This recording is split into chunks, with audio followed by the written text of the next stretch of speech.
Section 8.5 is talking about hyperbolas. So just a brief discussion about hyperbolas and then some rules.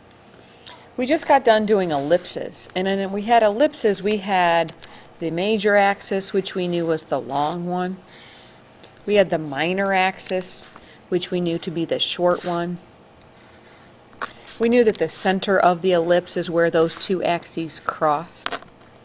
And then we also had foci points, which we knew were always inside the ellipses, and they were on the major axis. So just those few brief things about an ellipse. We also knew that the distance on the orange line was A, the distance of the pink was B, and the distance out to the foci was always C. So that's going to be important as well. We knew then that A was the longest of those three because the orange line is longer than the green one. So we knew that B squared plus C squared was equal to A squared because we knew we wanted it equal to the longest one. So what's a hyperbola?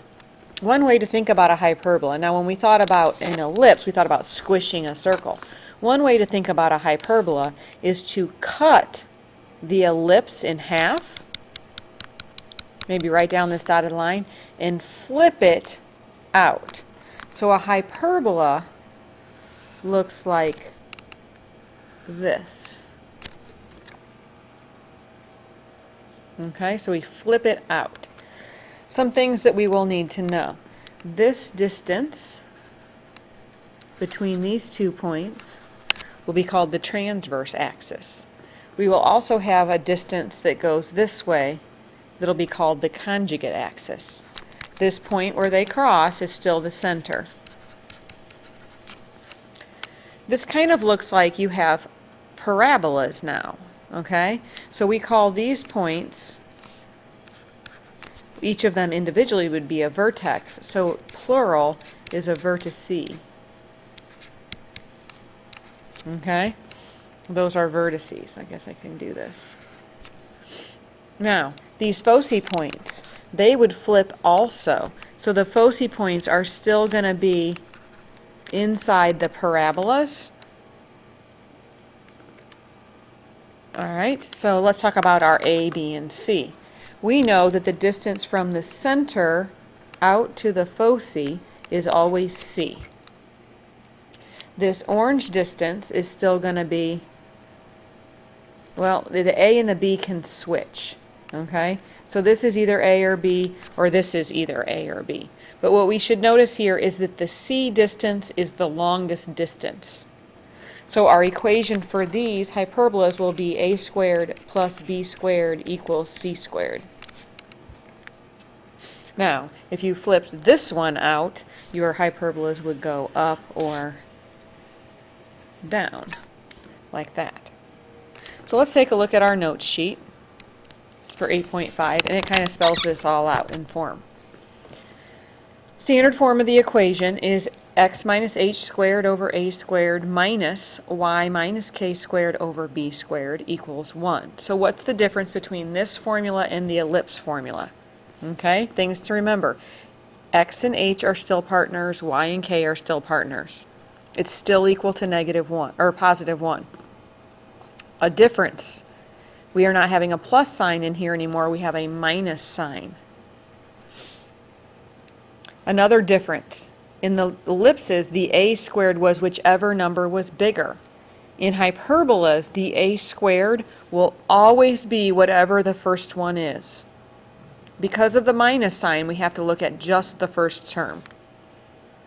The formula, again, we use for finding C is a squared plus b squared equals c squared, c being the distance to the foci, and that's always the longest distance. Staying the same, the letter above the A is still going to give the direction, whether it's horizontal or vertical. Now, just the difference is that A is always the first one, so whatever letter is first will give us our direction. Our transverse axis will be 2A, and our conjugate axis will be 2B. And that doesn't mean that one's longer than the other. The center will still be HK. The foci points, there's still two of them. They're inside the parabolas, and they are on the transverse axis. So we need to make sure we know the direction of the transverse axis. We're still going to use the C to count to get to our foci spot. We now have to name the vertices. So that's where each parabola is hooked. So that's the vertex of each of the little parabolas. These are always the endpoints of the transverse axis. So the transverse axis is the most important one. Then we have things called asymptotes. Asymptotes are imaginary lines that the graph will never cross. So it gives you kind of the width of the parabolas. What we're going to do is draw this box by connecting the corners of the transverse and conjugate axis. So when we do that, you'll be able to see. This will determine the width again. Another thing they're going to want to know about asymptotes is they're going to want to know the slope of the asymptote. And what we're going to do after we draw the box and we draw these imaginary lines is we're just going to use the rise over the run instead of trying to memorize a formula to find the asymptotes. So we'll do example 1, and then we'll do 2 more examples in class tomorrow. Okay, so we have x squared over 16 minus y squared over 4 equals 1. And the first thing you should recognize is that it's a minus sign, so you know you're making a hyperbola. Then you have to remember, well, in a hyperbola, my a squared is my first number. So a would be 4, and b would be 2. You can find c by plugging into our formula. A squared plus b squared equals c squared. So 20 equals c squared. So the square root of both sides, we get 2 root 5. Now because we're going to want to graph it, we kind of want to know what that is. So that's about, and just use your calculator, 2 root 5 is about 4.5. Okay, to graph this, you're going to need the center. So you look up here, there's no parentheses, so the center is 0, 0, and that would be HK. So here's the center of my hyperbola. What direction does it go? Well, you've got to find A, and we know A was this first number. What letter is above A? X.